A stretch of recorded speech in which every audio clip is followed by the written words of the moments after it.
Kamusta mga amigo? Ito nga pala ulit si Tito Roy at nandito naman tayo ngayon sa Toyota Commonwealth Showroom para ipakita sa inyo at i-review natin ngayon ang pinakabagong linabas na unit ng Toyota na ang Yaris Cross.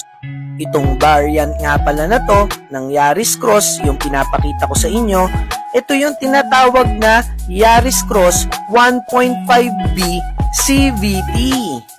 At kita mo naman, sobrang elegante ng Yaris Cross. Kitang-kita nyo naman, pagbungad pa lang, mai-inlove ka na sa sasakyan na to. At ito lamang ay nagkakahalaga ng 1,296,000. At may mga low down payment promos din ng Toyota para mabili mo siya ng flexible.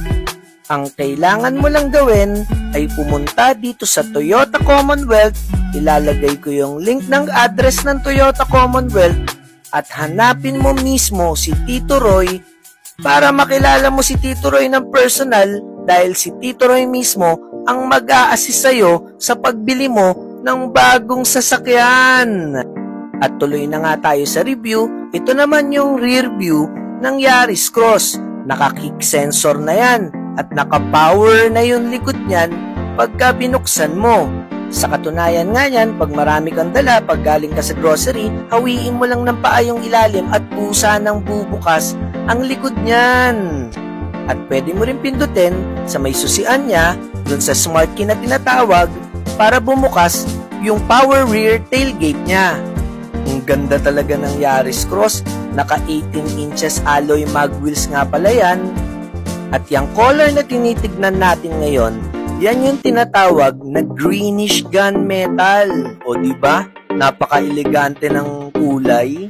At sigurado amigo, pagka binili mo to, lahat na makakakita nito, lahat ay sasabihin lang, ang ganda naman ng kotse mo. Sigurado yan. Sino naman magsasabing pangit yan? Tignan mo nga, kahit ikaw ano bang opinion mo? At tara na, papakita ko sa inyo yung loob ng Yaris Cross. Ayan, kita nyo naman napaka-elegante, pati yung loob, hindi lang labas. Ganyan ng Toyota, full package. At equipped na rin pala yan doon sa tinatawag ngayon ng pinakabago ng Toyota na mga safety nila, yung Toyota Safety Sense. At pwede kang pumunta dito sa Toyota Commonwealth para ma-explain ko sa iyo kung ano ba yung mga Toyota Safety Sense na yan. Mula upuan, manibela, cambio, at samahan mo pa niyang 10.1 inches na audio display. Ang laki, di ba? At equipped na rin yan ng tinatawag nila ngayon na wireless Apple CarPlay para sa inyong mga iPhone, at para sa mga Android naman, yung Android Auto. At dito naman tayo sa rear seats. Naka-leather lahat yan at may mga naka-ready na dyan ng mga socket ng USB para sa mga Type-C para sa inyong mga cellphones. At may naka-ready na rin mga armrest dyan para sobrang komportable ng upo mo pag sa likod ka umupo.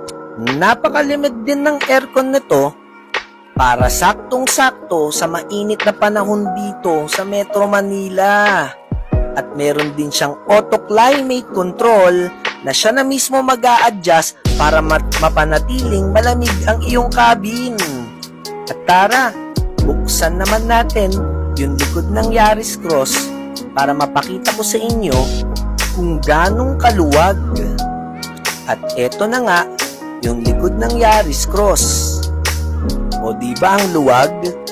Pwede mo pang itupi yung mga rear seats niyan para mas malaki yung space. Or saktong-sakto yan kung may susunduin ka sa airport, ang daming bagaheng kasya dyan. Ikaw ba amigo, ano sa palagay mo? Ilan ba ang kasya dyan? Mga 4 na bag? Ilan ba? Kayo sa tingin nyo, lagay nyo sa comment yung inyong mga opinion. At ayan naman yung spare tire ng Yaris Cross. Para pag naplatan ka, meron ka laging reserba na pamalit. O mga amigo, Ano bang masasabi nyo dito sa Yaris Cross na to? Lagay nyo sa comment nyo sa baba at itanong nyo kay Tito Roy para masagot ko kayo. So ano pang hinihintay mo, amigo?